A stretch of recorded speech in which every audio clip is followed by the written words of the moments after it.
بتایا یہ جمعے کے دن چلتے پھرتے، پیر صاحب یہ جمعے کے دن چلتے پھرتے، حافظ صاحب روز جمعے کا ہو، کوئی دن بھی ہو، جمعے والے دن چلتے پھرتے اٹھتے بیٹھتے 313 مرتبہ باوضو حالت کے اندر 313 مرتبہ آپ نے یہ وظیفہ پڑھنا ہے. اتنا مجرب ہے اس وظیفے کی برکت سے. بندہ کہتا ہے مجھے نہیں پتا کہاں کہاں سے دولت آتی ہے، پیسہ آتا ہے، معلوم نہیں. اللہ ایسے اسباب بناتا ہے، ایسے وسائل اللہ بناتا ہے کیونکہ اس کی ذات ہی مسبب الاسباب ہے. مسبب الاسباب اس کی ذات ہے.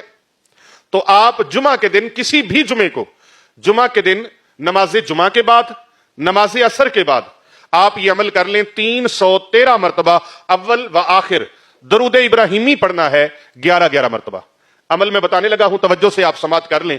اور اس کو باب وضو حالت میں پھر بتا رہا ہوں، باب وضو حالت میں کامل وضو کے ساتھ آپ نے یہ وظیفہ کرنا ہے. آپ کا لباس خوشبو سے معطر ہو، خوشبو سے معطر ہو. 313 سے نہ ایک زیادہ نہ ایک کم، 313 مرتبہ. یہ جس طرح عمل بتایا جائے اسی طرح ہی کرنا ہوتا ہے. اور آپ اگر ساری زندگی بھی اس عمل کو جاری رکھیں تو انشاءاللہ تعالی کبھی محتاجگی نہیں ہوگی، کسی کے آگے ہاتھ نہیں پھیلانا پڑے گا. اللہ رب العزت اپنے غیب کے خزانوں سے ایسی مدد فرمائے گا کہ آپ کو کبھی کسی کے سامنے بھکاری بن کے ہاتھ نہیں پھیلانے پڑیں گے. بس اللہ رب العزت کی عطا سے ہر ضرورت پوری ہو جایا کرے گی. آپ یہ چاہتے ہیں آپ ایسا ہو جائے تو پھر اسی جمعہ سے آپ اس عمل کو شروع کر لیں. 313 مرتبہ المسبب الاسباب، المسبب الاسباب، المسبب الاسباب، المسبب الاسباب. 313 مرتبہ آپ نے یہ پڑھنا ہے. اور اول و آخر 11 مرتبہ درود ابراہیمی آپ نے پڑھنا ہے. یہ عمل آپ کریں انشاءاللہ تعالی کامیابیاں آپ کے قدم چومیں گی، رزق روزی کی کمی نہیں رہے گی.